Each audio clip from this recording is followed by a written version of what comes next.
Hi, I'm Remington Adeney Campbell, and this is the History of Musical Theatre podcast interview show. I have Lyrica Woodruff with me today. Would you like to introduce yourself? Hi, my name is Lyrica Woodruff, and I'm a performer on Broadway in New York City. I was in Anastasia for 3 years until the global pandemic hit, and now we're all kind of flailing until our industry comes back to life. Got COVIDed out of Anastasia. Exactly. That's the worst way to leave a show.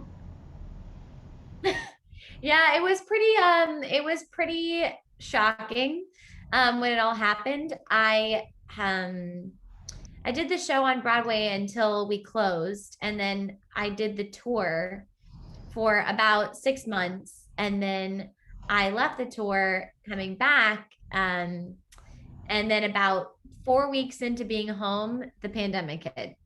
So it was kind of shocking, but we're just riding the wave now. Yep, yep. You don't know this, but I first heard about you listening to Min's podcast, Good Ballet Oh Debut. my gosh, get Yeah, out of here. yeah, the Cloud and Victory one. Oh, I love Min. She's so awesome. And I was like, Lyrica sounds so cool. She was on Heads. She was in Anastasia. And then when I found out that you were teaching at Broadway Weekends, I was like, oh my goodness, I need to be in that ballet class. I know. And now you've seen me, in all forms, awake, just after a nap, Yeah, sweaty. I mean, you've seen me do Petite Allegro, so I have got to stay Oh, humble. Petite Allegro has to come in for me. I don't think anyone really nails Petite Allegro right off the bat with their ballet training. I've heard So it's a short people thing. supposedly it is. I mean, I'll tell you what, I am a short person, and it was not something that came for me until much later in my dance life. I feel like my senior year of high school, I finally felt like, okay, I don't hate this now. So how many more years do I have to do this before Petite Allegro is like possible? Oh gosh. I don't know. I wish I just like a number, like, okay, the 10,000th time you do it, it's going to be great. But it may be the 12,000, It 12. might be 12. Um, so my first question is like, what's your background? What was your training? What brought Um, you? so, I grew up. Wow, I can't speak English anymore. I grew up in a very artistic family. My dad is a producer, filmmaker, director. He's worn many hats within the entertainment industry. And my mom was an actress, and that's how they met. It was like very early on in my dad's career, and he was just kind of like the guy holding the spit bucket for my mom's Cadbury egg commercial. And that's how they met. And, 40 years later, they have a very beautiful marriage and three great children. It's the most romantic So, story I've ever heard. I know, One right? person holding The a dream. bucket for the other. So, yeah. And I'm the youngest of three. So my sister is 8.5 years older than me, and my brother is about 6.5 years older than me. And my sister was a ballerina. And so when I was born, um, it's kind of a running joke in my family that I was practically born in the ballet studio, because right after I was born, my mom stopped at the ballet studio to pick my sister up from class. And so they all got to see me straight out the gate. So it's kind of like where I grew up. And Yeah, because my sister was around for so many hours a day, I fell in love with it. It just kind of became a part of me. yeah. So I was dying to start taking class. And ballet only was really going to be my trajectory. I wanted to be in like ABT or San Francisco Ballet, Yeah. New York City Ballet. I thought Europe might be a long shot because sometimes they're like only European thing, and there's all sorts of weird like egos and all that stuff around the world. But yeah, so when I was about 6, I started acting, Yeah. because my mom was an actress, so she would stop by her agencies to like drop off new headshots or whatever. And after she had gotten her new headshots done, they were like, well, we have time, 5 minutes. Do you want your little girl to get some pictures? And my mom was like, ah, sure. She's, She's like a cute. child. She's cute, sure. And so they took my headshots, took them over to the agency, and they were like, we want to sign her. And my mom goes, she's 4. Like, I don't think she even knows what that means. And she was like, do you want to go in and talk to these people? I was like, okay. So I kind of fell into being a child actor when I was 4 or 5 years old, and booked my first TV show, like the second audition I had. And I was on Boston Public for 2 seasons. And then the show got canceled, which was so sad because it was such a great, great cast and crew and all that. So I did acting basically to have fun. And I was only a kid on set. So I was totally spoiled. They'd give me like new cute pajamas and dresses and things for my character to wear. And my mom would call and, ask how it was going. And I'd be like, oh, Mom, I'm wearing the cutest pajamas today. She was like, but how did the scene go? My pajamas were cute. I don't think you understand. No, I'm like, but I got to wear a princess dress. Like, that's what's really important today. So yeah, I started doing acting and ballet around the same time. And as I got older, it was great because I was making really good money as a kid, as a child actor, that it could pay for the ballet slippers and the lessons and all of that stuff. Because ballet is not a career. Nobody tells you that when you start a new career path.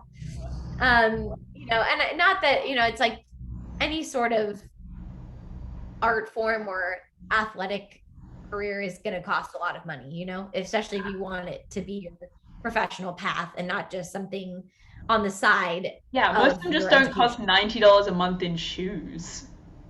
Oh my gosh, no. I think mine was even higher. I mean, once you get on point, it's like outrageous. I mean, my point shoes, the first year I had the same pair of point shoes the whole year. Yeah. But then by the time I was getting more advanced and my shoes were just dying a lot faster, they're like $82 a pair now. This is why we have to get in companies, so you have management pay for them. This is the important thing. I was, child actor and a ballerina. And then when I was 14 years old, I had done the summer program for 2 years at the School of American Ballet in New York City, which is the training school for New York City Ballet. And at 14, they can finally invite you to stay year-round because you're old enough to live in the dorms if you are from out of state. Yeah. So my third summer, they asked me to stay for the winter term. And it was like a perfect situation. My brother and sister were both in college. I was the only one left in the house. And my parents, who had met and married in New York, but raised all of us out in California, had always wanted to move back. But it was such a big transition. They were like, it's not really the right time. And then finally it was just me. So they were like, great, let's do it. So I moved back to New York, and I was at SAB for 4 full years through high school. And it was an incredible experience, really. I loved my time at SAB, and I still have lifelong friends from my time there. And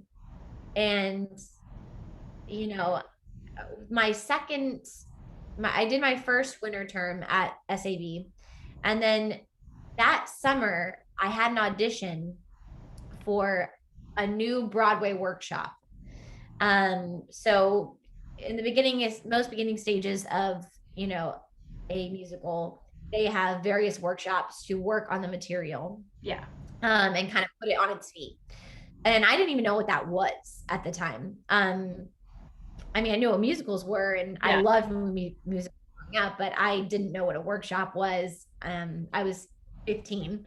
It's just what you do to make sure your material's not terrible before you spend $1 billion on it. Millions of dollars, right. So they just cost like $100,000 a week to run.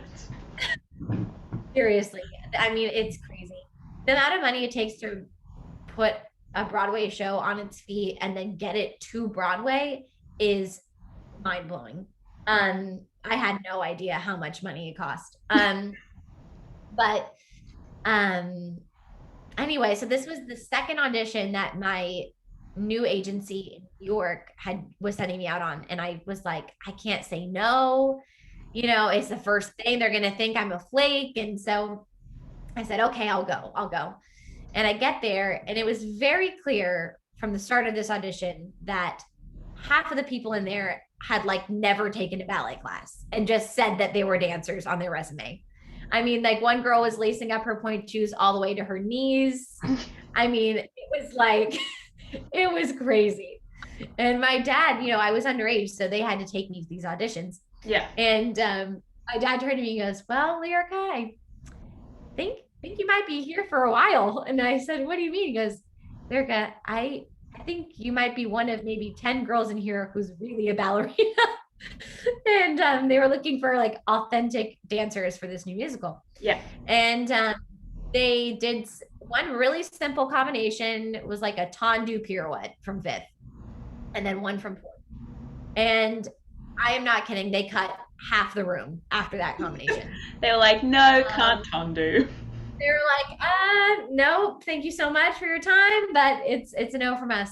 Next time, And don't wear they just towels. like out people throughout the day, and somehow I was still standing. And it was for this new musical called, at the time, Untitled Dancer Project, but now Captivating. Is Little. Yeah. Now it is called Little Dancer, although the last time we did it was about 3 years ago in Seattle at the Fifth Avenue Theater, and we retitled it Marie Dancing Still. But we've changed the name like 3 or 4 times back and forth from Little Dancer to Marie to Little Dancer, so it's kind of all inclusive. Not thinking of going back to Untitled Dancer Project? I know. It's a really, that's what it means. Yes. But I think they hadn't settled on a name yet, obviously. The choreographer director is Susan Stroman, and the composer and lyricist are Aarons and Flaherty. So it's the same people who did Anastasia, who did Ragtime, who did Seussical, Once on This Island, great show.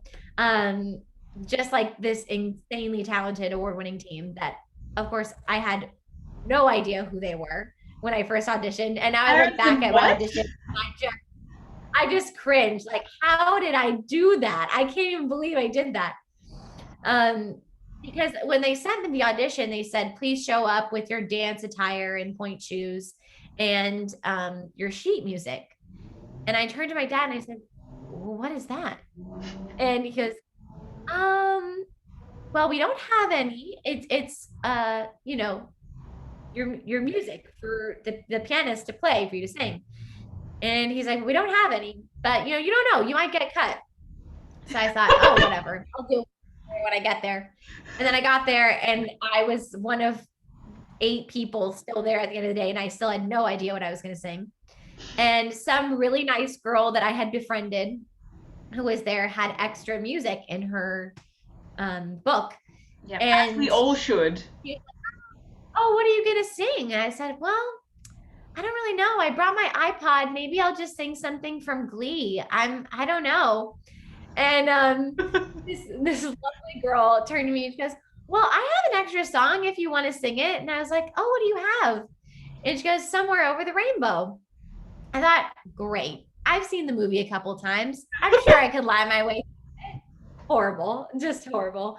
And but in all those old movie musicals, they make it this really grand production. Like, she goes to the piano and she sings her song right next to the pianist. So I thought, well, great, I'll just put my music down. If I forget the lyric, I can just look at the sheet music because it's right there. This was a mistake. I got in there and I gave the lovely pianist my sheet music, and they were like, oh, go. I was like standing right next to them. They go, oh no, you stand in the middle. And I think all of the blood rushed from my face in panic, and I thought, oh, okay. And I went and stood in the middle, and they queued up the music, la la la la, and I am not kidding. The only lyrics I could remember from the entire song were birds fly over the rainbow, why oh why can't I? I sang it 4 times in a row. Everybody was cracking up. They thought it was hilarious. I was horrified. And it's a hard song. I mean, obviously I didn't realize it at the time, but like now that I'm a singer, I go, oh Yeah. my gosh, it goes up a full octave. I mean, that is like It's pretty also like challenging for a definitely on that like do not sing song list. It's like oh, don't I'm take sure Judy it is. Garland's song. Oh gosh. But also, I mean, it's such a challenging song, especially for someone who'd only ever sung in the church choir as a child, you know? I didn't have any professional experience at that point singing. So it was a bit of like throw her to the dogs moment, but But your it point was shoes great. weren't laced up to your knee, so they knew you had something going At on. least I had that Yeah. going for me. That's a pro. Um, yeah. But I ended up booking the workshop and I worked on that workshop twice. And then my senior year of high school at SAB, I got a couple company job offers and like Yeah, I was like we going to all do. possibly move to Germany. It was gosh, so many random things going on in my life at the time, but I was going to move to Germany. Was doing my summer at San Francisco Ballet, and there just was seemed like a lot of things happening. And then I got the call that the show had finally gotten picked up for our first out of town run at the Kennedy Center in DC. And it was kind of one of those moments where it was like, well, I've worked on this thing for 3 years now. It feels like I need to see this through. And Yeah. if I hate, I'm still young enough that I can audition for ballet companies again next year. Um, just kind of see how it goes. And after my very first preview of Little Dancer at the Kennedy Center, my mom called me and was like, so do you think you're going to audition for companies next year? And I remember saying to her, um, I think I'm done. I think all I ever want to do is theater. I mean, I love TV and film too. I would love to do more TV and film, but just the entire environment of theater was so familial and encouraging and loving. I mean, we just had such a great cast that was such a good environment that was really unlike anything I'd ever experienced. Like Ballet World was so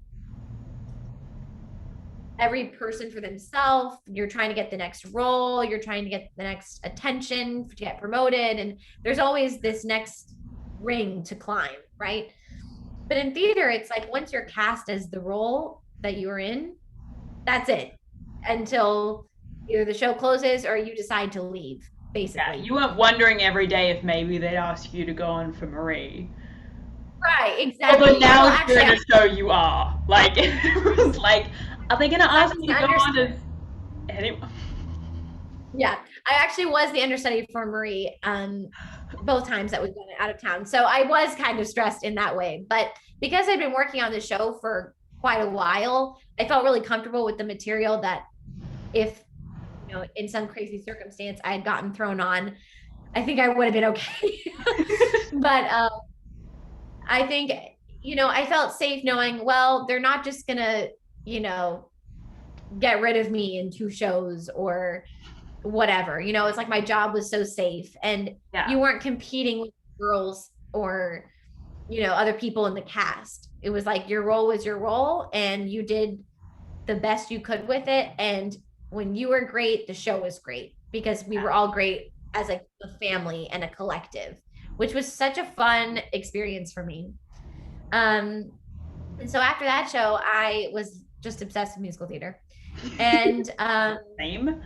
started to audition. And I ended up um, booking this show.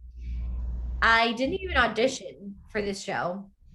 I was actually, I made it to finals for the Paris Opera Ballet. Wow. And so I'm in Paris for 3 days auditioning in like July. And while I was gone, my agents emailed my parents because I was gone and they were like, we know Lyrica's out of town, but we have this offer for her for a show, but they really want a dance reel. do you have any footage of her? And my parents were like, we have the little footage that we sent for Paris Opera. Is that good enough? And they said, yeah, sure, whatever, just send it over. So they sent my Paris Opera reel, and it was for this show that was called In Your Arms, directed and choreographed by Christopher Gattelli, who did all the choreography for the Canaanite revival. He did most recently Schmigadoon. Did all the choreography for that. Um, Most people would know him because of Newsies. Just an amazing, amazing human. And I guess he had heard about me through the small grapevine that is the theater world, and sent the video, and he was like, I want her. And so it's basically this show that was 10 different vignettes of love stories, Yeah. but they were all told a different kind of dance, and each 10 separate stories. It was really cool. And the beginning of the show started off with the original love story, i.e., Romeo and Juliet. So I got to play Juliet, and I had a whole pot of dough, and it was so much fun. It was amazing. And then it transitioned into this flamenco number that took place in the 1930s. And then there was a Lindy Hop number from the 50s. And there was like this incredible African dance number. I mean, it was an amazing show. It has yet to move to Broadway, but it was incredible. And I was working with all these producers Broadway listening. Take this show to Broadway. Lyrica wants to do it. Yes, this is incentive. Um, and I mean, just so many big Broadway people that I didn't even realize how, incredible they were. And then the music happened to also be written by Ahrens and Flaherty. And they didn't even know that I'd been cast until I showed up on the first day of rehearsal. And they go, Lyrica, I didn't know you were in this. And I was like, I didn't either until I got here. So it was just crazy. I had a really weird, similar experience recently on a much smaller scale when I got into the Facebook group of this show that I'm doing. And I was like, oh, one of my nearest and dearest friends is also in the cast. Amazing. I love that. It's always fun. It's like a pleasant surprise. That's always the goal, right? You go in like ready to have to meet all the new people and do all the new things, and you're like, oh cool, here's like a safety net and here's my person. Well, that's the thing that I think was so shocking and positive that I learned about the theater world is it really is so small that everyone somehow knows everyone. I mean, I was in Anastasia, but somehow by the end of my time with that show, I knew almost 1 to 2 people in every show running on Broadway at the time. I mean, it was crazy. So just very small world. But anyway, so I did Little Dancer, In Your Arms. Then I ended up booking this off-Broadway revival of Finian's Rainbow, which is a very old 1940s musical where I played Susan the Silent. So she is mute. So the only way that she can communicate is through dance. And then at the end of the show, it's a very convoluted story. I promise it makes a lot more sense in context. But there's a leprechaun, and at some point wished into talking because I used one of the wishes from the golden pot that they buried. Obviously. Because, theater totally makes sense. Yeah. And so I get to speak at the end of the show. But most of the show, I'm really just dancing, and somehow everybody knows what I'm trying to say. Welcome to theater. But it was such a great experience. And the show was only supposed to run for about 2-3 months off Broadway, but we got extended 3 times. Wow. So it ended up running for like 8 or 9 months, maybe longer actually. But the show closed. It was a great experience, wonderful people. And I just kind of, moved on because that's what you do when shows end. It's horrible, but extra time is never guaranteed. So you just enjoy it while it lasts. And then about a month or 2 later, a friend of mine called me on the phone I'm notoriously terrible about checking my emails. It's like the one thing people know about me. Horrible. Um, and she called me and she said, "Hey, did you check Playbill today?" I said, "No. Why would I check Playbill? You know, it's not like the first thing I look up when I get up in the morning." Oh, good morning. And she's like, "Oh, you're a star." And I said, "Haha, like, how's your day?" I was just so confused. And she goes, "Lyrica, I need you to go on Playbill. And then I need you to call your mom. And then I need you to call me back." I said, "Okay." Feels very weird, but okay. And so I checked The homework. and I had gotten nominated for the Cheetah Rivera Award for Outstanding Female Dancer for this off Broadway run of Finian's Rainbow. It was so crazy. Had no idea. And then I checked my email only to realize that they had emailed me that I had been awarded a nomination and didn't see it because I checked my email that day. And terrible. And I called my mom and she of course started freaking out. My parents are my biggest champions. I have such a great family. And I thought, oh my gosh, this is crazy.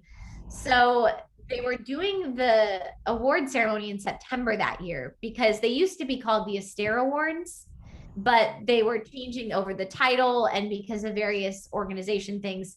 Normally it's around the same time as the Tonys, Yeah. but it got shifted to that year. So I got nominated. It was like this crazy experience. I went to this special luncheon that they had, and it was like the who's who of Broadway. It was like BB Newworth giving a lovely little speech at this brunch. And I was just like, where am I? How did I end up here? And just crazy. And then during that small little break between the nomination and the award ceremony is when I had my audition for Anastasia sometime in July. And they were looking for someone to replace the girl who was playing Olga / Odette in Anastasia. Yeah. The show had only been running for about 4 or 5 months at the time, but the girl who was playing it was leaving to do the American in Paris tour. Yeah. So they needed someone to replace her.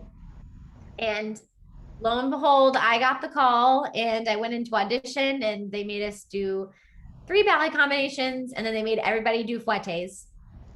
They needed someone to do 16 fouettes at the end of the ballet every night. So it's a tall order. And I just happened to fit the bill and sang 16 bar cut, left, didn't hear anything for about a week. And I remember leaving the audition feeling really confident, like, oh, I actually think that went really well. That was great. And then I did the thing that most actors and dancers do when they leave an audition. And as more time passes, you start second guessing absolutely everything that you did in the room. And by the end of the week, I even know what a fouette is. You're like, that was horrible. Why did I do that? Oh, my arms must have looked like terrible, you know, all of that. And then about a week later, my agent called me and said, hey, how's it going? I said, well, I'm going to get groceries, but it's fine. You know, she goes, how would you like to make your Broadway debut in Anastasia? And I said, excuse me? And I had booked the show. It was so wild. And it also happened to be my mom's birthday. So I called her and gave her the good news. I won birthday present of the year that year. I can imagine. Yeah. And I opened on Broadway the week after the Cheetah Rivera Awards. And when I went to the award ceremony, I had no idea about what was going to happen. I was like, I'm the youngest person in my category. There's like a million other people nominated. There's no way it's going to be a lot of nominations. Yes, it's just, I was like, it's just an honor to be nominated, truly. And my mom, we're in the cab and, you know, I had gotten a really beautiful dress to wear. I was feeling very special and cool. And my mom turned to me and she goes, did you write, you know, a little speech for the awards? I was like, no. She goes, Lyrica, what if you win? Like, you're gonna have to say something. And I said, oh my gosh, Mom, it's not gonna happen. Like, let's just be real. There's no way it's gonna happen. And she goes, I really think you should just write something just in case. And I was like, okay. So I wrote something down in the notes in my phone on my cab ride there. Lo and behold, the very first award to be given out is the category I was nominated for. So I thought, great, it'll be an early night. I won't win. I'll just enjoy the rest of the evening. Great. First thing out of the gate, they say, Lyrica Woodruff. I was like, oh my God, oh my God, oh my God. My mom goes, give me your purse, take your phone, pull it up, pull it up.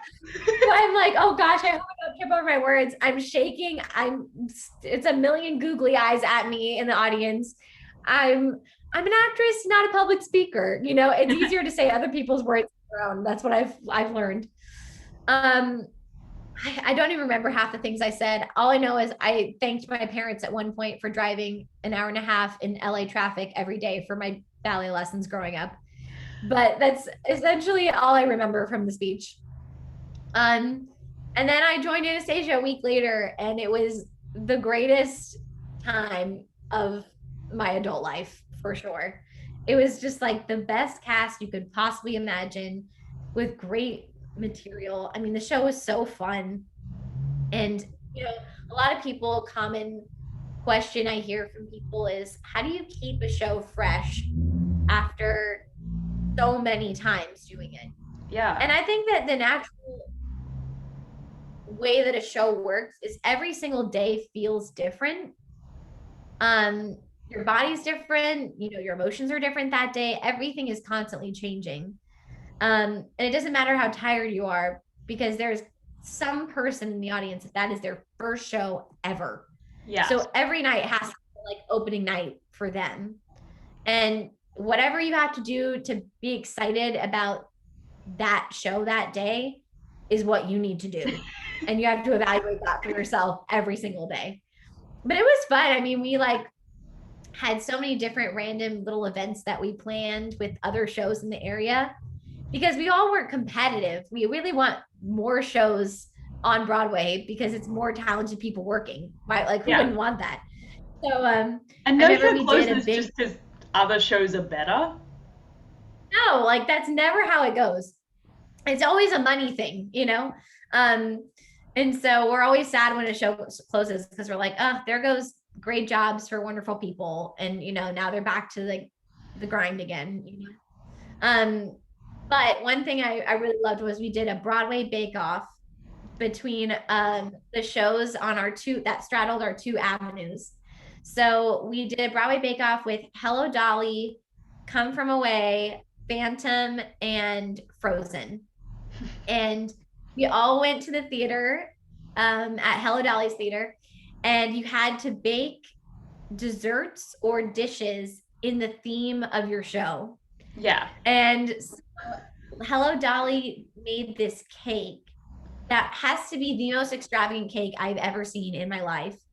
And I guess they had a really talented costumer who made a cake that had the exact designs of every parasol in Hello Dolly.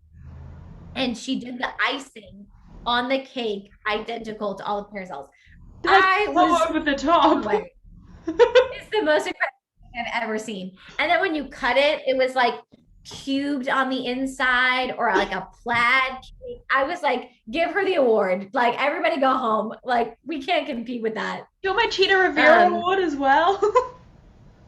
Yeah, exactly. That for the cake. And we had a one. Ours was like cute.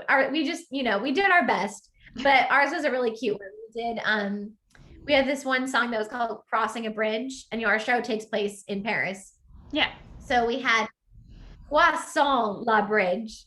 So we built a little bridge with little lampposts that was supposed to represent the Alexander Bridge. And we made homemade croissants and, you know, arranged them so slightly around the bridge. It was hilarious. I love puns, and so that makes me really happy. Yeah. Thank you. I so appreciate that. But what was so great was like the Broadway community really comes together to support each other and to keep things exciting and fresh when it's the middle of winter and it's cold and you've been doing the same show for 8+ months and everyone's tired. It's like just little things like that that breathe new life into everybody, which I think is so valuable. That's so fair. I need to ask you about what it's like to work with Sutton Foster because Oh my gosh, that she's was so many years ago. she's like an Um, all-time favorite of mine. My husband and I joke about going to New York, all the way from Sydney to New York to go see The Music Man because I love Sutton Foster and he loves Hugh Jackman. my Um, gosh, who doesn't? I Listen, mean, I get it. obviously. Um, Sutton is so nice. I just remember showing up on set the first day and I had to film this scene where I'm like this really intense ballerina. Like, I'm basically ballerina robot. Like, all I do is eat, sleep, breathe ballet in this You don't episode. even get a proper And my name. dialogue was like the first time they introduced me, I'm doing like develope kicks on like from one corner to the next while simultaneously reading a book. And then I like Oh, I slam the start my book, throw day. it aside, and start doing fouettes. It's just hilarious. And I remember going up to meet Sutton right after, we cut the scene for the first time. She's like, "Oh my gosh, where did we find you?" And hilarious. And I had auditioned for the show in New York for the pilot originally, and Amy Sherman Palladino is the coolest human being I have ever met in my life. She is just the nicest, most inspiring woman ever. I just love her. And we had to do like a short little variation. It told us to prepare a variation. But TV auditions are very different than a Broadway audition. We'd be normally in they would have rented out a dance studio and we're supposed to audition. But this initial one was on carpet in this small little room. And so I brought my iPod and I just gave it to them and they plugged it in. And I did Esmeralda in point shoes on carpet, which is hilarious. And I got a That's call what I back. got the développé idea from. Exactly. And so then I came in for the call back and I brought in my iPod. Of course, my iPod went haywire and wouldn't play the music. And so Amy is just like counting for me and like half singing, trying to help me as I have to like show off these steps again, which was hilarious. And as soon as I finished my audition, I remember coming out and she goes, "Are you here with the parent?" Because I was only 16. And I said, yeah, my dad's outside. And she goes, I'm coming with you. And so she comes out and she starts talking. And she goes, "I love your daughter. She is not right for any of these roles." And we were like, "Yeah, I know. Like, I kind of got the feeling." She goes, "No, but you understand. I love her. I'm going to write an episode for her or for this show." And we were like, "Oh, that's so sweet." I'm like, that's so nice of her, but there's no way she's like actually going to do it. Right. Um, and then about 3 months later, maybe the show gets picked up for a full season. And I get a call from my agents like, "So Amy wants to reserve you for June because she's writing the episode for you." And I said, "Excuse me, what?" That has to be a prank. There's no way this is real. And Sutton was just so sweet and so gracious on set and like no ego. I mean, she's just as lovely as people say she is. 100%. Now I And have I've to heard come the to same New York. about Hugh Jackman. I mean, all my friends that are working on Music Man right now are like, he is so unbelievably kind and sweet and generous. And I'm like, I just love hearing that. So you're gonna try and I'd get say into most. Music Man?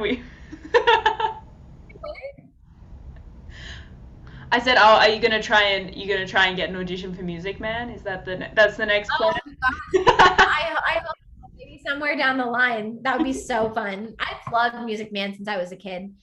I used to watch the movie musical all the time growing up. So I'm really excited that it's back on Broadway. I think it's great. That's really cool. That's really cool.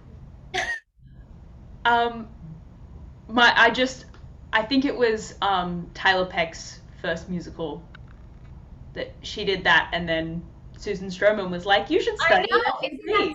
funny? It's actually, I love that story so much. And she was 11 years old, and now we've been working with Little Dancer forever. I mean, You've worked with it's all just the crazy. coolest people. I don't even know. It just happened. This is like it's a universe thing. It's just meant it was meant to be, I guess.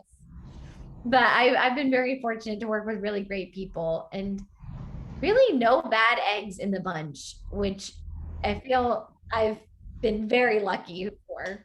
I would hear all these horror stories about, various shows having drama and, cast conflicts. And then people would say, "Oh, how are things going at Anastasia?" And I'd be like, "We don't have any of that." It was like, Amazing. "We're having a bake off this weekend. I'm sorry your show's having problems, but we're trying to plan desserts. Like, we don't have that. We don't have time for drama. There's cake to be made. There's croissants that have to get made. I mean, what do you want?" Croissants don't make themselves. So true. But also, I will say, I think, we had Christy as our Anastasia and Derek Klena as our Dimitri and Mary Beth Peel as our Dowager. Like, we had such a great Ramin Karimloo as our Gleb. Like, all of the principals in the cast, there was not one ego among them at all. And Christy, who was the title role, if anybody had a right to be acting like a diva, Be like, it was that's my her. name.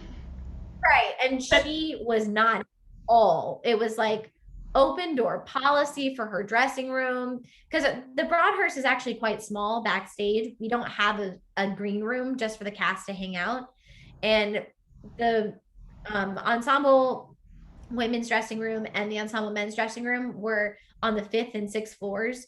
So to get up was like walking 5+ flights of stairs just to get to our dressing room to come all the way back down. And it was like, so she goes, "Well, I don't want you guys to be walking those stairs every day for just random 5-minute rest times during the show. Just sit in my dressing room. I'm on stage 90% of the show."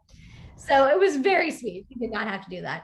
So she'd always have candy and dips and chips for us. And I think it was like, okay, well, if the literal title role of our show is not acting like a diva, no one else has a right to act like one. It set a real precedent from the top down. And that even for, Ramin and Derek, who'd had so much success before Anastasia as well, not at all. Just like Derek was basically the cast big brother, at least for me. I just love Derek so much. And Ramin was super fun, very easygoing, such good energy.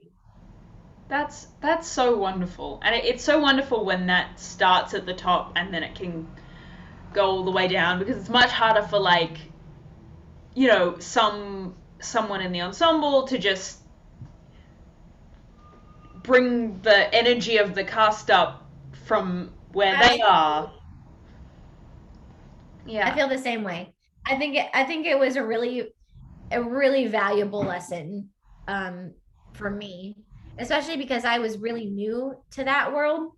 Yeah. So to see like even the people with all this success and amount of shows under their belt are still really good, kind people. Yeah. And it's possible to be successful without being dramatic or diva-ish or without some sort of facade, I guess. And I think that was a very, very positive note for me. And that's so different from, like, all the media you see about theatre or about people who work in theatre. It's so, like, cutthroat and ruthless I and mean, let me tell you, they do exist. There are people like that do exist. I just have been lucky that I have not worked with them, so it has not been an issue for me. And I hope drama it never. repellent. I always say, like, you never know who you're going to work with, so you can only take care of yourself. Yeah. How do I people in the workplace? And it's a weird workplace because our lives are so intertwined. We spend so many hours together. And, when you're partnering with someone, it's so intimate. I mean, you're touching each other, they're lifting you, and to feel safe and cared for in that environment is so important. Yeah. It's not like a normal 9 to 5 job where if you don't want to know someone, you don't have to know them. Yeah. But these people are all over you in your life, on physically on stage.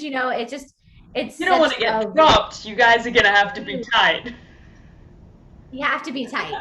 And that's why I think they're so careful about when they cast a show, making sure that it's not only just the most talented people being cast, but a cohesive group in Yeah. terms of personality and um things like that. Yeah. Yeah. Do you have any favorite Balanchine ballets? Oh, where do I begin, I know Remington? it's such a like choose your favorite child. I mean, Yeah, not exactly, children, but exactly. Oh, I personally love well, Rubies.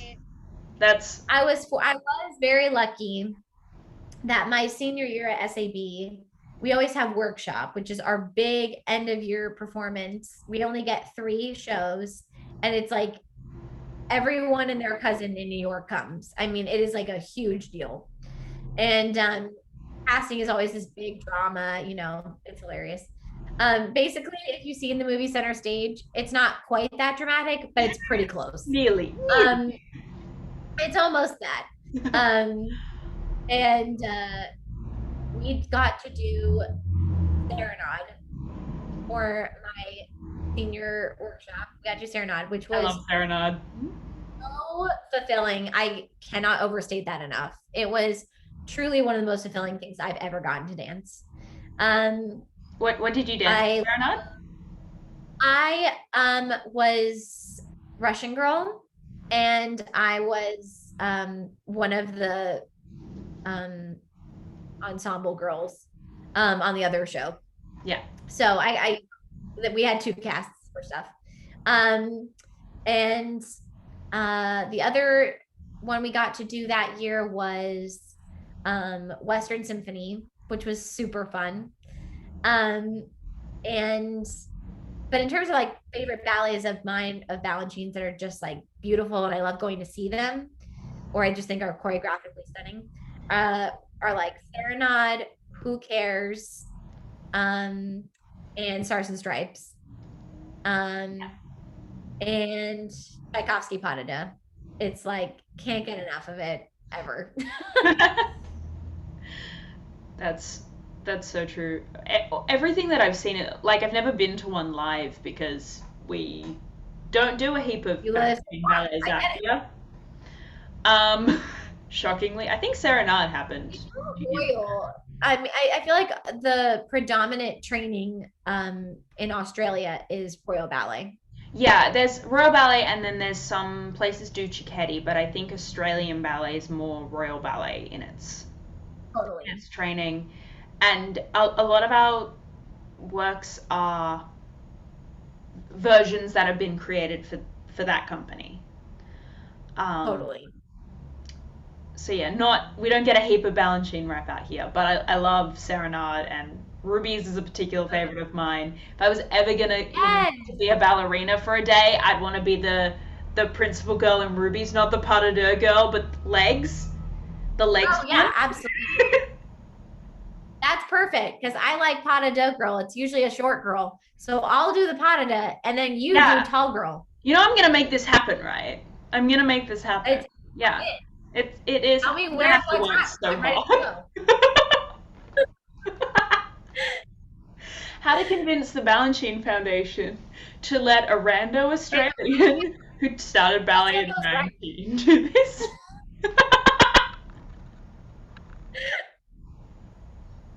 Easy, easy peasy. Uh, that's that's Balanchine ballets are phenomenal. Do you have favorite Robbins ballets? Because I'm talking about Broadway and the New York City Ballet, and they did a lot of crossover, the two of them. Fair. Robbins. Really love Dances at a Gathering. Um, I really enjoy, honestly, the West Side Story Suite is still one of my favorites. It's like they packed the whole show into a 10-15 minute number, and it's so good. Um, I also love Slaughter on 10th Avenue. Yeah, I love Slaughter. That's so cool. There's so many winners amongst the rep. Many. Honestly, that was probably one of the biggest draws for me for New York City Ballet was they just have such a fantastic rep that they do. Yeah. And it's even though a lot of them are not story ballets, Mm. they are equally fulfilling as a story ballet. Yeah. Like Opus Jazz. Opus Like Jazz. Oh my gosh, the Opus ballet. Jazz is so good. I'm like Yes. that's like West Side Story but just fun. West Side Story but it's Yeah. not sad. Yes. 100%. If you love the Like choreography West of West Story, Side but Story just but the it's too rumble. sad, that's my pitch. I love it. And then I guess the last thing is something that I've noticed is that over your career you've played a lot of ballerinas in uh, Little Dancer. You know, you're a dancer at the Paris Opera Ballet. In Anastasia, you're a dancer again at the Paris Opera Ballet. You really, I I think keep that's having this crossover. you've got a strong pitch. For You've got a strong Yeah, pitch. I've been I pretending to do this job for years. I know. Like, why don't you just give it to me already? I know. No, it's so funny. I That's probably why getting to be a finalist for Paris Opera, um, right after Little Dancer was so extra special, was Yeah. because I'd been hearing about that theater and those ballet studios and seen the pictures and read books on it from the time I was a child. And Yeah. then getting to learn the extra history of Degas and the creation of his art and the sculptures based on all of that, Mm. to see it live and get to dance in one of those studios was truly a surreal experience. There Yeah. is really nothing like it. I think it made it twice as exciting as if it had just happened anyway, you know? So what's next? What's next for you? I don't know. I mean, as soon as COVID ends, I think I'll have a much clearer picture. I mean, I'm still auditioning. I'm still trying to stay in shape to the best of my ability. Um, when everything hit in New York, I toughed it out for about a month and a half, and then No. I just couldn't take it anymore. We were only allowed to leave our house for groceries essentially, like once a week. And if you And live in New York, you live in um, like half a shoebox. right. It's not like we live in a house, right? So when everything was really bad, my parents had moved to Nashville about 4 or 5 years ago. So they said, come down here, ride it out here. At least we have a house and you can get some fresh air in the backyard. And I said, oh, yeah, you're probably right. But I waited, an extra couple weeks because, at that point we didn't know how common asymptomatic cases were. And my sister's a flight attendant, so she travels a lot. And I'd been running around New York taking the subway without a care in the world until we locked down. So, I just didn't know if maybe I had it and didn't know. Yeah. We toughed it out for a little while, and then I came down here, and I've basically been here ever since. I go up periodically to check on my apartment. It's still there. Things are good. Um, Hasn't run away. and I go when I have a call back here and there, but mostly I've been spending my time down here, and I'm getting to teach, over Zoom and in person. And I'm finding Crazy ways hard to, adagios there. Oh, I know. I'm so Yeah, sorry. I love it. I I love it. I And kind while of I'm doing it, I'm not. like dying. It's like honestly, from what I've learned, it's not even how complicated the adagio is. It's just the Slow. simple adagios are just as hard as the complicated ones. Yeah, you just take what would be really easy and then slow it down to a quarter of an easy speed, and that's kind of what you've got is Well, and the thing is I mean, for me, I really love moving. I love a waltz, I love turns and jumps and things like that. And so it was definitely a challenge for me in the beginning trying to tailor a class to an in-home environment, right? I can't exactly give, tombe pas de break, glissade soda shah in someone who lives in an apartment like New York yeah, City. I think I'd die So, if I tried that. I think I'd go through the right. wall and my landlord would get upset with me. So I try to give things that can move-ish, but not too far that people are not capable of achieving it in whatever space. I always give it a qualifier. I'm like, if you can do this, do it. And if not, here's, a plan B for you. Enjoy, but don't So die. yeah, exactly. Proceed with exactly. But it's been great. I mean, like Evie and Jana, who run Broadway weekends, are just the nicest people. And they were looking for a new ballet teacher in the summer of 2020. And Christy, who played our Anastasia, actually is the one that put my hat in the ring to take over that class. And she said, "Oh, you're looking for a ballerina? I have the perfect one for you." And so they called me and we had a very quick meeting over FaceTime. And all of a sudden I was teaching for them the next week. And I've been teaching for them ever since. And they're just great people. I love them. Well, we all love taking your class. It's the Aw, general thank you. consensus is that well, we love all Well, our teachers generally, but I think you're great. I always come out of the class thanks. like, I don't know how I did that, but cool. There was a combination the other day that really was like, if I was going to do Rubies, this was This is the like one. a développé to the turn to the développé to the turn to the développé. Oh, yeah. It was the Devil Face new one.